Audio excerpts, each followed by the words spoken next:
Oh, dropped out. 3rd and 13. Fields does have time, and now takes off, makes it caught. Hits hard, hit by Skalski, who knocks him down. But he took that shot right in the ribs on the right side of his.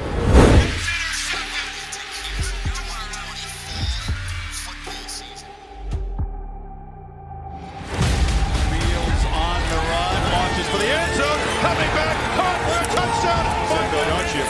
Comes back, there's a man wide open. It's Rucker, 2 touchdowns, and the Buckeyes can smell it. He's a top, couple pick in the draft. He could have packed his bags and left. He never wavered once. He never even thought about leaving. He looked me in the eye and said, "Coach, the NFL will come one day. I want to win a national championship with this team, and I want to win a Heisman Trophy." Justin Fields, the quarterback at Ohio State, a quarterback destined for the first round in the NFL draft in April, and one of the key reasons the Big Ten decided after an offseason that was defined by questions and disorder, made the decision to reinstate the fall season in mid-September. Justin Fields and Trevor Lawrence launched a #WeWantToPlay petition, which totaled 300,000 signatures. Justin Fields had a personal mission that he wanted to play during the 2020 season. Fields wanted to repeat upon his 3,273 passing yards, 484 rushing yards, 41 touchdowns, including 10 rushing TDs performance of the year before. And he especially wanted to redeem himself after a heartbreaking college football playoff loss in 2019. Downfield, scans downfield, fires to the end zone, it's intercepted. He also wanted to show the naysayers that he was the best college football quarterback out there. So what's going on, guys? Your boy Mike here, and before we get to today's video, I just wanted to let you guys know that we're giving away a PlayStation 5 to a subscriber that turns on our notifications on this channel. Whether you're an old subscriber or a new subscriber, if you sub and hit that notification bell, you have entered for a chance to win a PlayStation 5. If you want additional entries, make sure you follow us on Instagram and Twitter. Now that we got all that out of the way, break!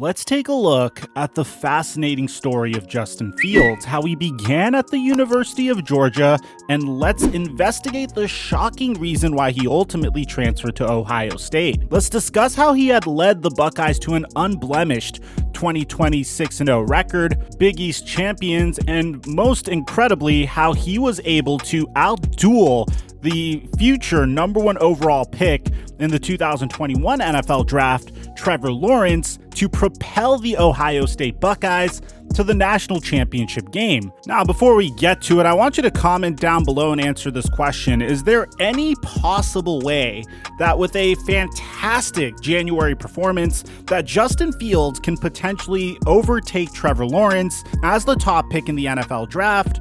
Or is there another team just a tiny bit further down the draft order destined to take Fields as their next great quarterback sensation? Where do you think Justin Fields will end up in a few months from now? Let me know in the comment section down below.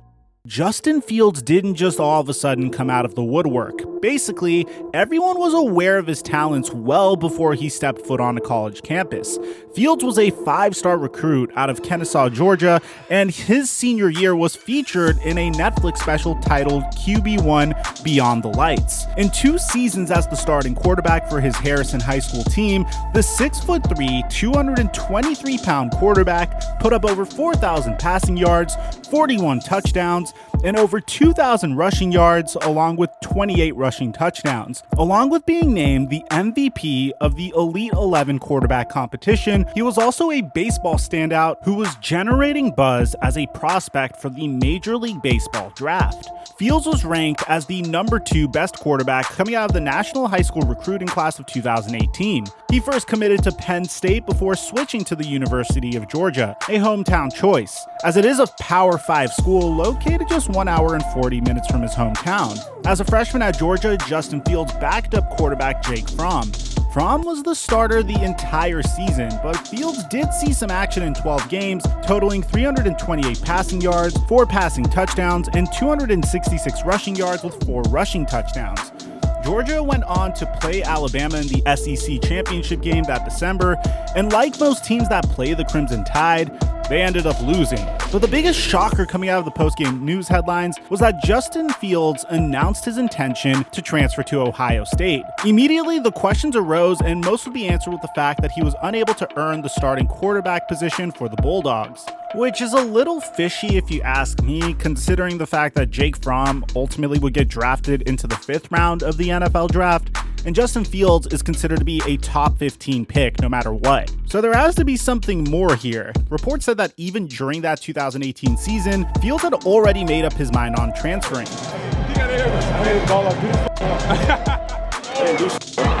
However, there was apparently another factor. Some called it a rumored element that caused Fields so much distress that he decided he could no longer be a member of Georgia athletics.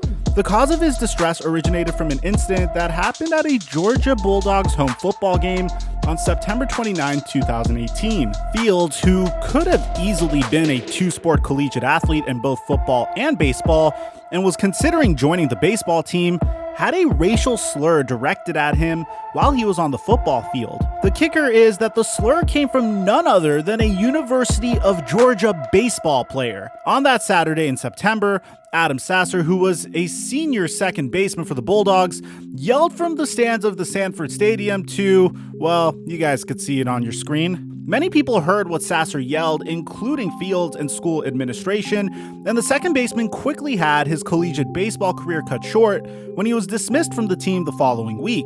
Fields sought a hardship waiver from the NCAA months later. Fields was granted a waiver on February 8, 2019, after he was already enrolled at Ohio State and was participating in off-season football conditioning drills. Fields spoke about his transfer and was quoted to the media saying, "I would like to thank the NCAA for its approval of the waiver, allowing me to be eligible to play football this fall. While my case was pending before the NBA, my family and I did not feel that it was appropriate to publicly speak out about the circumstances leading to my transfer. In my silence, people began to speculate and the story took a life of its own. Now that this matter is concluded, I would like to clarify some facts. I have no regrets about my time at UGA and have no hard feelings for the school or the football program. My overall experience at Georgia was consistent with UGA's commitment to diversity and inclusion. My sister is a softball player at UGA, and I'm still close friends with many of my UGA teammates, and a part of me will always be a Georgia Bulldogs fan." Once Justin Fields stepped onto the practice field of Ohio State, he was discussed as the next great quarterback by coaches, teammates, and Buckeyes fans. In August of 2019, after not being required to sit out thanks to the hardship waiver, Ohio State's head coach, Ryan Day, officially named Justin Fields the starter. Before Fields even started a regular season game, Day said of his new quarterback during media availability time, But everything, I think that his reads and his eyes have been much better. Where he's going with the football, his timing, his understanding of the offense, the more reps he gets. I also think that he's getting a better feel for throwing in the pocket. Mechanically, there are a few things that Coach Yurcich has worked on and that Justin's worked on that's really cleaned up a few of his throws. He's got a strong arm, and he's done a pretty good job with his accuracy in the last couple of weeks. He can create. He's very athletic, and he can create. So when he does create, he has to know when there's times to take a chance and when there's times he's got to throw it away or even eat it. And that's just managing the game, maturity in that position. Fields was quick to prove that he earned that position, and his gazelle-like movement on the field gave him the ability to rush for touchdowns, and that skill paired with his strong arm would propel Ohio State to the top of the college football rankings. During the 2019 season opener against Florida Atlantic, Fields finished with a record of 5 touchdowns, which was the most by any player during their debut for the Buckeyes. He kept steamrolling his team to wins, and in the 4th week, he had 6 touchdowns in the second quarter alone of Ohio State's blowout 76-5 win over the weak Miami of Ohio. Justin Fields went down with a knee injury against Penn State, which left the fans wondering, but luckily it was only a MCL sprain and he valiantly played in the next game against Michigan. Fields seemed unfazed with only a thin knee sleeve under his uniform. However, once again, he would tweak his knee mid-game. He would retreat to the medical tent for a short time, but then would re-enter the game in the 3rd quarter with a clunky knee brace. Then, On his first play back, he threw a 30-yard touchdown while rolling out to his left to continue the 56-27 dominance over Michigan. It was a Heisman moment for a Heisman finalist. Ohio State then rallied against Wisconsin to win the 2019 Big Ten championship game. Ohio State finished the season 13-0, and in the Fiesta Bowl against Clemson, who had quarterback Trevor Lawrence, the Buckeyes were quick to earn a 16-0 lead. Then, with 7 minutes left in the first half, Clemson scored twice, all within less than 2 minutes of each other, and were within 2 points at the half. There were several lead changes in the second half, with Clemson scoring to take the lead 29-23, leaving Justin Fields and the Buckeyes with one last chance. Fields marched Ohio State down to the 23-yard line. Scans downfield, fires to the end zone. It's intercepted. It was perhaps the biggest flaw of Fields' career and happened at the worst possible time, as it knocked the Buckeyes out of a chance to advance to the national championship. Fields lost the Heisman to Joe Burrow, and that loss left him with a huge chip on his shoulder coming into the 2020 season. It is major breaking news on CBS Sports HQ. Big Ten presidents have voted to cancel the 2020 fall football season. Months after that loss to Clemson, the world dramatically changed. Suddenly, Justin Fields' hopes to redeem himself while also proving to Heisman voters and NFL scouts that he was the best of all college football quarterbacks was quickly dwindling away. Canceled spring games and an elimination of normal summer practices culminated in the Big Ten suspending their fall 2020 collegiate football season. Justin Fields and others, however, were determined to not accept a canceled season and were on the forefront of the #WeWantToPlay petition movement, in which 300,000 signatures of support were obtained. In the petition, Fields stated, "We want to play.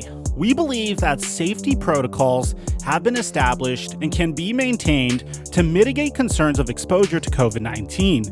We believe that we should have the right to make decisions about what is best for our health and future." 1 month later, after a political back and forth, coaches pleading with conference officials, parents rallying, players suing, and fans becoming more and more bitter, and everyone becoming overwhelmed with frustration, the Big Ten reinstated football with the season to begin at the end of October. That would mean Justin Fields would have a very abbreviated regular season, a mere 5 games, to show everyone that he is not only top pick material for the NFL, but to also lead his team to a national championship. Justin Fields desperately wanted his final pass in 2019 back. However, going into 2020, everyone was not sold on Fields being one of the best available quarterbacks out there. On ESPN's Get Up, analyst Dominique Foxworth said, referring to Fields, Yeah, because I think that once you get away from the games, it's easy to evaluate, to look at a game and say, oh, this team won, this quarterback must be better, or this player must be better. Once you get further away from the games, there's so many other things that coaches and GMs and talent evaluators look at, from everything from height to weight, the hand size, to their numbers on, or their times on particular drills. And those things carry a lot of weight in different buildings. Remember, Ohio State has only played 5 games in 2020. There isn't that much to critique. Fields did come out of the gates blazing hot during the Buckeyes' 3-0 start, throwing 11 passes for touchdowns and went 72 for 93 in passing, which is a 86.7% completion percentage, and averaging 302.8 passing yards per game. In fact, he only had 11 incompletions during that time, throwing as many touchdowns as he did as missing receivers. Fields also continued his ability to make things happen via his feet by scoring 2 rushing touchdowns as well. It was important, especially in this unique season, that Justin Fields showed his dominance. Then, the Buckeyes' 4th game of the season, scheduled to be against the Terrapins, would be canceled because of the COVID-19 issues within the Maryland football program. However, there were some dark moments for Fields ahead, including a 3-interception day on November 21st against a number 9 ranked Indiana team, which that combined with just not playing enough football games eliminated his dream of earning the Heisman Trophy. Fields came back mentally unscathed in a dominant win against Michigan State, amassing 303 yards and 4 touchdowns, showing everyone he was doing what he did best in a short expose of a Big Ten season. He also displayed to NFL teams that he could handle the adversity of having an off game. Fields finished throwing for 1,407 yards with 15 touchdowns to just 3 interceptions, while rushing for another 239 yards and 5 touchdowns in a very short regular season. In the Big Ten Championship on December 19th, Fields struggled early against Northwestern, completing just 9 of 23 passes for 101 yards and 2 interceptions. One interception wasn't his fault though, as his intended receiver decided to run a different route, and the other interception, although not exactly on target, was a spectacular one-handed catch by Wildcats cornerback Brandon Joseph. Ohio State's running back saved the day and the postseason for the Buckeyes, breaking records by rushing for 331 yards on 29 carries.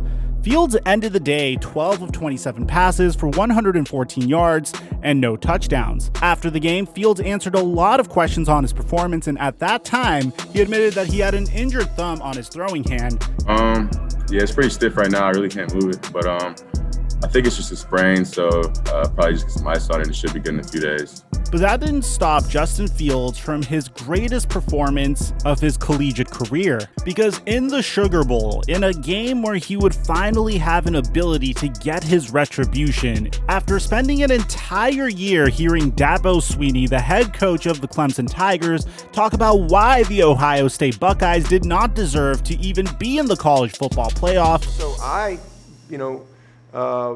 wanted to recognize the teams that played 9 games or more. And so if you didn't play 9 games, I just didn't consider you for the top 10. Justin Fields finally got his revenge. In a game that saw Justin Fields complete 22 of 28 passes, throwing for 385 yards, 6 touchdowns, and only 1 interception. In a game that also saw Trevor Lawrence throw for 400 passing yards, 2 touchdowns, and 1 interception, the Ohio State Buckeyes would outscore the number 2 ranked Clemson Tigers 49-28, which was good enough for Justin Fields to bring the Ohio State Buckeyes to the national championship. Fields was recently named a finalist for the Manning Award, given to the top quarterback in the country, although that award would probably go to Trevor Lawrence. Fields was also named one of 5 finalists for the Johnny Unitas Golden Arm Award, also given to the best quarterback in college football. He did win the Greasy Breeze Quarterback of the Year in the Big Ten and the Graham George Offensive Player of the Year of the Big Ten. He is also in the Walter Camp Football Foundation Players to Watch for its Player of the Year award. The imminent question is, how high will Justin Fields go in the draft? Is he a top 2, top 3, or a top 5 pick? Everyone seems to be leaning towards just a bit further down the draft board in the first round, but he is still considered to be one of the top 3 best available quarterbacks by many analysts. However, fans of teams such as the Atlanta Falcons are saying no thanks. Even though he is the hometown boy, he could help fill the stadium again and get everyone excited about Atlanta, but it appears as though they would rather pass. Why are those educated fans saying that they don't want Justin Fields as their next QB? It might be his play as of late. Fields was sacked 15 times this season, 11 times in his last 3 games, and he goes down when that first read is unavailable. There has been a history of NFL quarterbacks who are outstanding in college, strong-armed, fleet-footed like Fields, who fail miserably because they don't have the ability to make reads that are faster and more efficient than the defense that is bearing down on them. A player that comes to mind that still suffers from this same issue is Deshaun Watson, who is notorious for taking sacks very, very easily when no reads are open. But I don't necessarily think that's a fatal flaw that would cause him to not be successful in the NFL. After all, Deshaun Watson did lead the NFL in passing this year after Nuke Hopkins got traded, and that's saying something. There are teams that have to think that we can fix his few mistakes as his talent and potential far outweigh a few blemishes. Will Fields really go high in the first round? The Jets are no longer the front runner for the number 1 pick, so he could end up as the number 2 overall pick and head over to the Meadowlands. Or will he even possibly leap over Trevor Lawrence and be drafted in the number 1 overall spot and will end up being the savior for Jacksonville's new GM with Fields spending his days in a Jaguars jersey? That's a location that's pretty close to his hometown. Or looking further down, what about the Carolina Panthers? Could he still be around for when they pick and Fields gets to take the reins his rookie year and perhaps help Carolina Panthers fans forget about Cam Newton? Either way, there's one thing that we all know for sure. Justin Fields is one of the most talented and promising players in this upcoming NFL draft.